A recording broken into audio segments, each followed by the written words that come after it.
let's talk about butter at One Fullerton. Firstly, you must have profited a lot, to make the move from Robertson Quay over to One Fullerton, which is twice the space. So can you give us a rough estimate as to how much more money you had to pump in? How much more in terms of, comparing this new place to the old place, we spent about 4 times the amount of money. How did you manage to convince your regulars to make the shift with you guys? I think over the 2 years plus that we had at Robertson Quay, we actually grew a following. We have a very strong group of regulars who really like what we do and the Butter Factory vibe.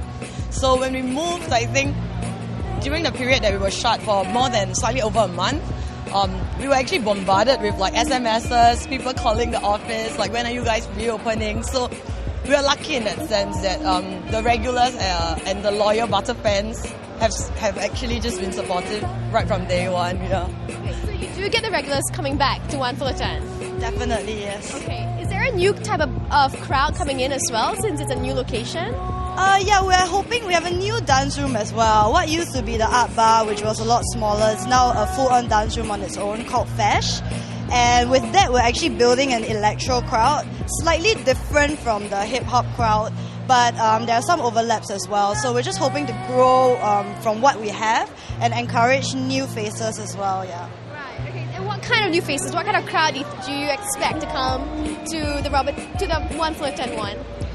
I think we are expecting a very core crowd of regulars and a lot of the young professionals who work around this area. Perhaps because of the location, it will appeal to more young professionals than it did before at Robertson Quay as well.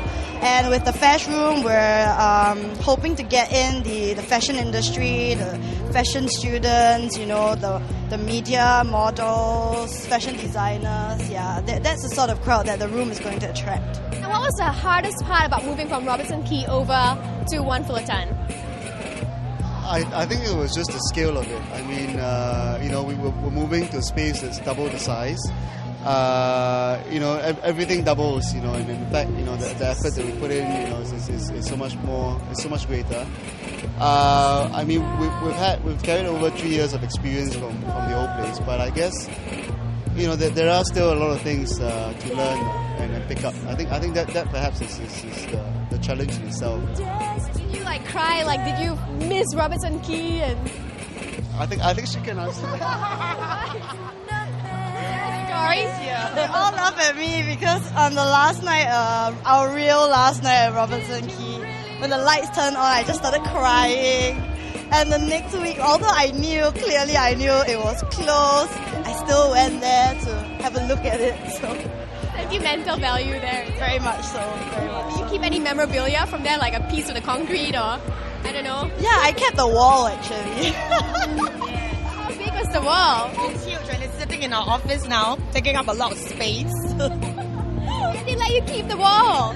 Actually, it was a fake wall that we put in when we first built the old place, and one of the artists that we invited drew on the wall, and he does doodling. It's called John Bergerman. He did a huge event.